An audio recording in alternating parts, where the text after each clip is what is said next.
Hello friends, I'm Motendra. Friends, सबसे पहले मैं एक अनाउंसमेंट करना चाहता हूँ कि मेरे व्यूअर्स, मेरे फ्रेंड्स, आप सभी लोगों से एक रिक्वेस्ट है कि आप जब कभी भी कोई कमेंट करें तो वो एक रीजनेबल होना चाहिए। ये आपका अपना ही चैनल है, ओके। एक रीजनेबल डिस्कशन होना चाहिए। हम एंटायर नेशनल हैं या फिर हम नेगेटिव न्यूज करते हैं या फिर हम नेगेटिव बातें होती हैं, देश को गलत पेंटेड करते हैं, मिसलीड करते हैं। ये सारी जो बातें आप मेरे ऊपर ब्लेम करते हैं, these all are not right. ये गलत है। मैं बेस्ट ऑफ और एबिलिटी और नॉलेज और ज्यादातर फैक्ट जो बिल्कुल कंटेम्प्ररी होता है उसको रखने की कोशिश करता हूँ। मेरा ये चैनल परफेक्ट न्यूज और परफेक्ट गाइडेंस के लिए बना हुआ है। मिसलीड करना या फिर और किसी चीज के लिए नहीं बना है। Perfectly accurate, best of our ability, knowledge and conscience, मैं इसको बनाने की कोशिश करता हूँ। इसीलिए मैं इस बात का ध्यान नहीं रखता कि ये किस तरह की चीजें हैं, क्या है। जैसा है वैसे मैं फैक्ट रखता हूँ। ओके, तो आप इस बात का ध्यान रखें। आपका अपना ही कमेंट अपना ही चैनल है। आप इसको बिल्कुल एक कम्युनिकेशन का जो लिंकेज है ना, इसलिए मैंने इसको स्टैब्लिश किया हुआ है कि हम दोनों बातचीत कर सकें, कमेंट कर सकें, पॉजिटिव कंक्लूजन निकाल सकें। ये देश अपना है, नहीं अपनी स्ट्रेंथ, अपनी वीकनेस, अपना सारी चीज समझने के बाद हमें आगे बढ़ना चाहिए। ये कोई मैं प्रीच नहीं कर रहा, है ना। सो आप सभी लोग समझदार हैं। और लेकिन ये मुझे हर्ट होता है जब मैं नेगेटिव कमेंट्स देखता हूँ, और क्योंकि वो मुझे चैलेंज करता है। So thank you very much. और आप सभी लोग इसका ध्यान रखेंगे, मैं उम्मीद करता हूँ। और मेरा टॉपिक ऑफ डिस्कशन है कि जैसा कि मैंने अभी कुछ दिन पहले ही आपके साथ कहा था कि पाकिस्तान एक ऐसा कंट्री है जिसको अंडरस्टैंड करना एक बहुत डिफिकल्ट टास्क है। दुनिया की सारी कंट्रीज को मैं खुद अंडरस्टैंड कर लेता हूँ, लेकिन जब पाकिस्तान पे बात आती है तो इसको अंडरस्टैंड करना बहुत मुश्किल है, क्योंकि इतना ज्यादा मिक्स्ड है एक दूसरे के साथ कि पूरा एक घोल बन गया है। किसकी पावर कहाँ है, कौन क्या करता है, कौन क्या नहीं करता, कौन किसको फोन करके क्या कह देता है। नहीं, आपको ये काम करना है, कोई जज को धमका दिया, कोई जज ने किसी और को धमका दिया, कोई प्राइम मिनिस्टर को फोन कर दिया, कोई प्राइम मिनिस्टर को इंस्टॉल कर दिया, कोई किसी ने प्राइम मिनिस्टर को भगा दिया, किसी ने धक्का मार दिया, किसी ने मुक्का मार दिया। ये सारी बातें, थप्पड़ मारने तक की बातें सुनने में आई है। इमरान खान को जो बाजवा था उसने थप्पड़ मार दिए, है ना। ये सारी बातें सुनने में आई हुई है ना। लेकिन ठीक है, ये पब्लिक डोमेन की बात नहीं है। लेकिन ये जो इंस्टीट्यूशनल क्लास है और इंस्टीट्यूशनल डिग्रेडेशन है, ये एक एनार्किक सिचुएशन की तरफ ले जा रहा है पाकिस्तान। तो हम न्यूज पर आते हैं। जुडिशरी, द हिंदू की न्यूज है, एडिटोरियल में पब्लिश किया गया, मैं ये भी बता देता हूँ। ठीक है, अब उसमें कहा जा रहा है कि can the judiciary B truly independent in Pakistan, एक क्वेश्चन मार्क है। पाकिस्तान के अंदर क्या जुडिशरी इंडिपेंडेंट रह सकती है? Can be? Answer is no. Argument क्या है? अभी 6 जज जो हैं इस्लामाबाद हाई कोर्ट के, उन्होंने कंप्लेन किया कि जो इंटर स्टेट उसकी मिशनरी है, ISI, है ना, उसने दबाव डाला हुआ है इन 6 जजों के ऊपर किसी केस की पर्टिकुलर केस का कोई पर्टिकुलर जजमेंट किया जाए। तो ये 6 जजेस जो हैं एक साथ बाहर आ गए। इन्होंने कमेंट किया पब्लिक में, उन्होंने लेटर लिखा पाकिस्तान सुप्रीम जुडिशियल काउंसिल को, इन्होंने लेटर लिखा। और फिर वो हाई कोर्ट की जो चीफ जस्टिस ऑफ पाकिस्तान है, उन्होंने उसका सू मोटो कॉग्निजेंस लिया है। कॉग्निजेंस लेने के पहले वो प्राइम मिनिस्टर से मिलने गए। प्राइम मिनिस्टर जो अभी करंट शरीफ साहब हैं, उनसे मिले भी। उन्होंने अपना रिजर्वेशन का इजहार किया कि हम इंडिपेंडेंस ऑफ जुडिशरी को डिग्रेड नहीं होने देंगे, चैलेंज नहीं होने देंगे, हम उसको प्रिजर्व रखने की कोशिश करेंगे, चाहे जो भी हो जाए। उन्होंने शब्द जो कहे हैं मैं उसको पढ़ के सुना देता हूँ। The chief justice of Pakistan clearly stated that interference by the executive in the affairs of judicial workings of the judges will not be tolerated and under no circumstances। वो जज साहब कह रहे हैं, चीफ जस्टिस ईसा कोई है अभी बिल्कुल कौजी है ना, ईसा, वो कह रहे हैं कि under no circumstances we tolerated and no circumstances can the independence of judiciary we allowed it to be compromised। आप समझ रहे हैं, ये चीफ जस्टिस का खुद का है। अब ये भी जो जस्टिस ये भी 17 सितंबर या मार्च में आए हैं, और इन्होंने जो जो अभी कसम खा रहे हैं ना, ये इन्होंने ही शरीफ के ब्रदर्स को, बड़े भाई को एक्विटल किया है केसों में जिसपे उनको लाइफ इम्प्रिजनमेंट की सजा हुई थी। शरीफ के बड़े भाई साहब को, शहबाज नवाज शरीफ को। अब आप समझ सकते हैं ये जज साहब खुद कितने नहीं एडवांस वर्जन के हैं, जिनको इंडिपेंडेंस ऑफ जुडिशरी और जस्टिस बड़ा पसंद है। वो खुद झूठ बोल रहा है, मुझे तो ऐसा लग रहा है ना। लेकिन जैसा ही ये कंप्लेन आया है 6 जजों का, तो ये अच्छा हुआ कि ये गया और प्राइम मिनिस्टर से मिलने की क्या जरूरत थी। मुझे ये समझ में नहीं आता है कि अगर कोई इश्यू होता है, इंडिपेंडेंस ऑफ जुडिशरी को आपको इतना पसंद है जब ये शब्द, तो आपको प्राइम मिनिस्टर से मिलने की क्या जरूरत है। आप सुमोटो कॉग्निजेंस ले सकते थे, आप जो रिस्पेक्टेड लोग हैं उस पर जांच बैठा सकते थे।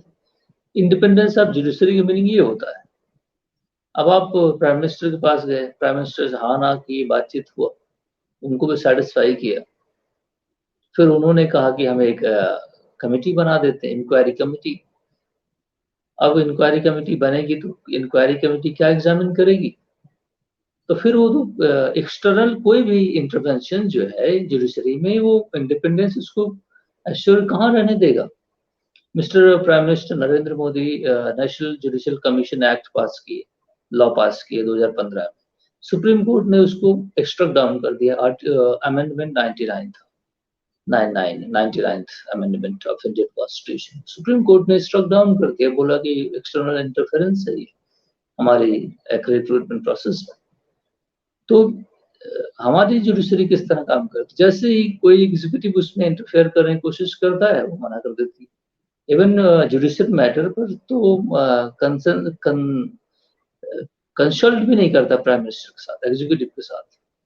कंसल्टेशन खुद एक इसको इंडिपेंडेंस को चैलेंज करता है ना। तो जिस तरह उन्होंने कहा कि मैं इंक्वायरी कमेटी बना देता हूँ, ये वो कर देता हूँ, फिर डिफरेंट काइंड ऑफ यही सारी चीजें हैं, है ना। जज को पता नहीं इंडिपेंडेंस किस तरह स्टोर करना है, जबकि ठीक है, फिर उस वहां से वापस आता है तो उसने एक अपनी इंक्वायरी कमेटी बनाई है, और अब देखिए उसकी क्या कॉन्सिक्वेंसेस होते हैं।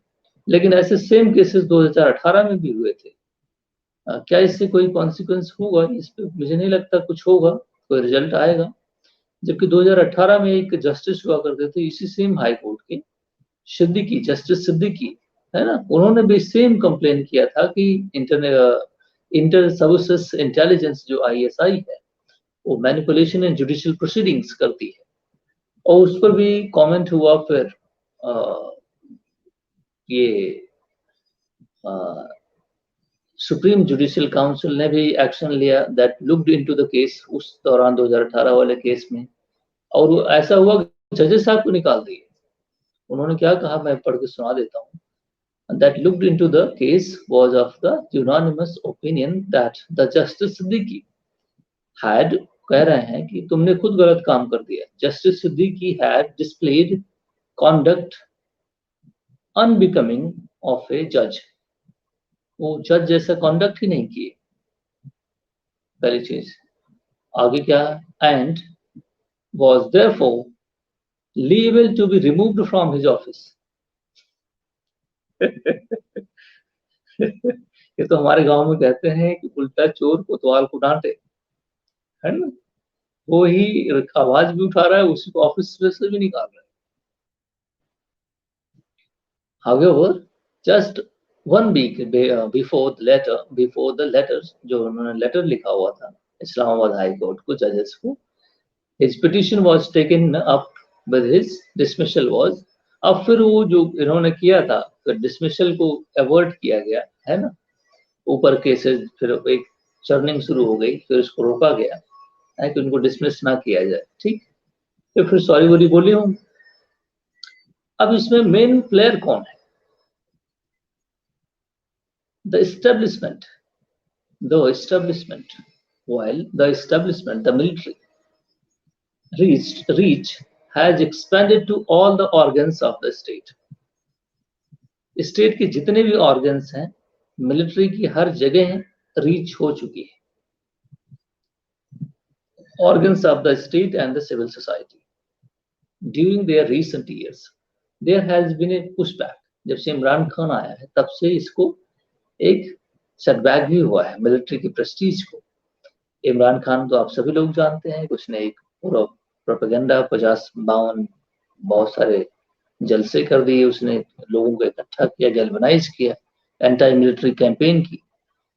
फिर उसकी सरकार जब गिराई गई तो उस the failed Imran Khan experiment, और वो इमरान खान का एक्सपेरिमेंट फेल भी हुआ क्योंकि गवर्नमेंट भी नहीं बनी और जेल में भी है।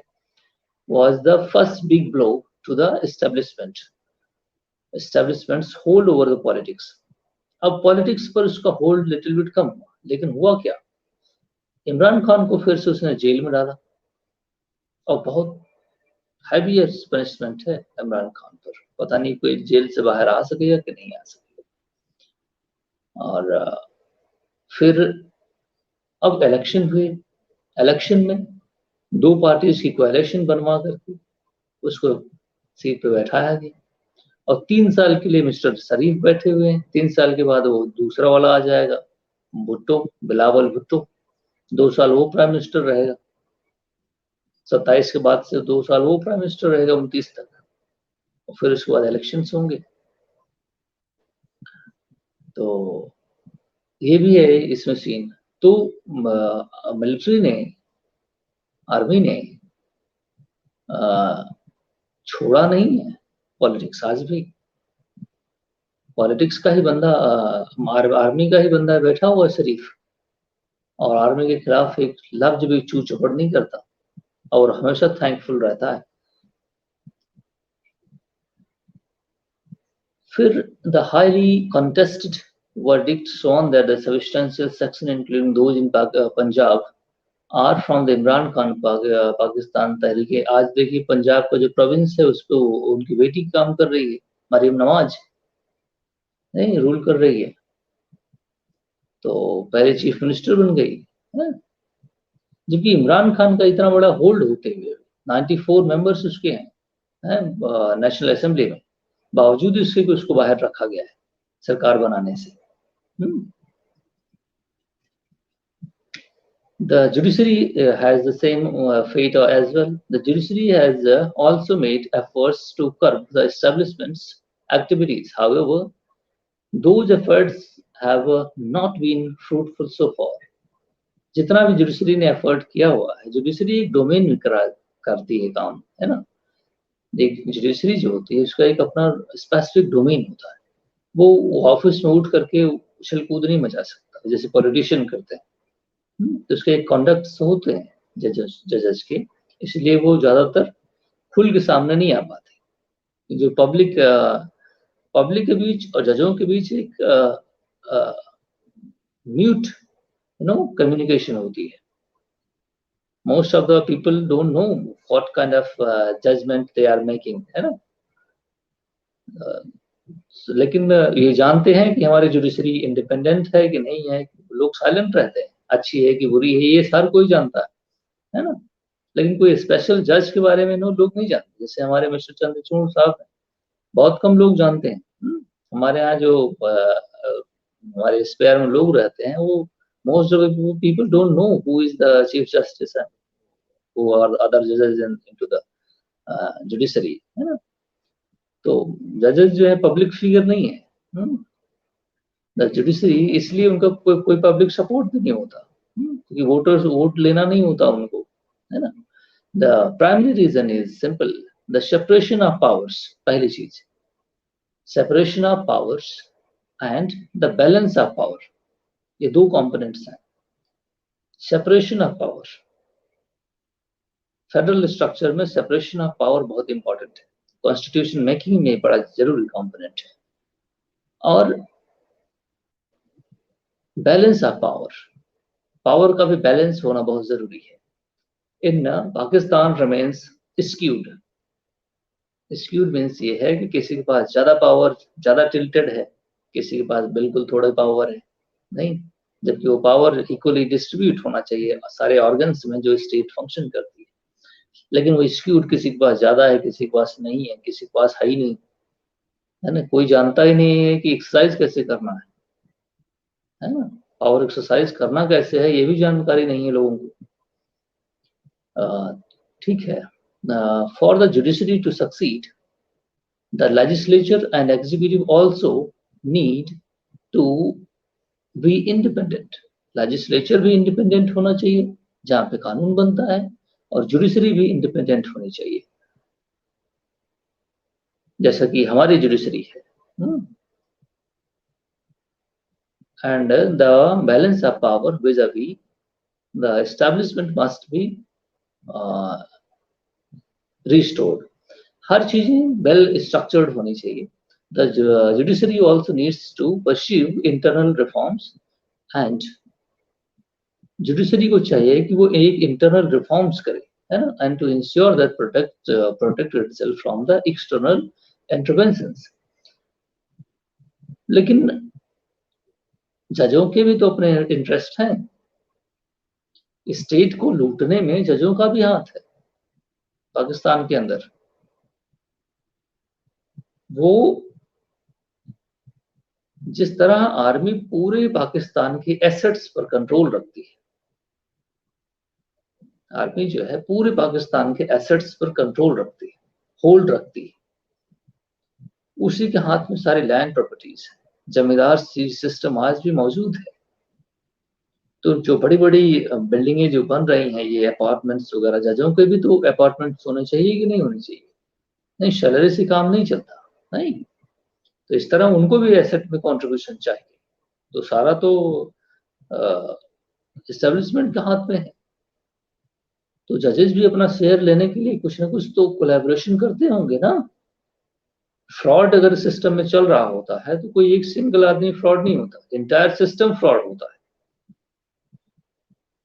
जब भी जाकर एक कॉर्पोरेशन में फ्रॉड चलता है। अदरवाइज 60-70% ईमानदार हो जाए तो 30-40% रह नहीं पाएंगे। तो ये एक बड़ा इंपॉर्टेंट चीज है, इसको समझने की। भाई ये इंडिपेंडेंट कभी हो नहीं सकती, है ना, अनटिल अनलेस जब तक ये सारी separation of redesign of constitution जब तक नहीं होगा, तब तक कोई रिफॉर्म्स और चीजें होने वाली नहीं। जब तक उसमें पब्लिक पार्टिसिपेशन, पब्लिक से ना हो। पॉलिटिक्स के अंदर पॉलिटिशियन जो मैक्सिमम वोट पाता है वो जेल में है, उसका आज भी छोड़ दिया जाए तो प्राइम मिनिस्टर इमरान खान बन जाएगा। वोट करवा लो आज की आज और अभी अभी। अगर फिर कोई एग्जामिनेशन हो जाए वोट का तो Imran Khan would be the prime minister. अगर पब्लिक की बात नहीं सुनी जा रही है ना, चीजें नहीं हो रही हैं, that means something wrong there.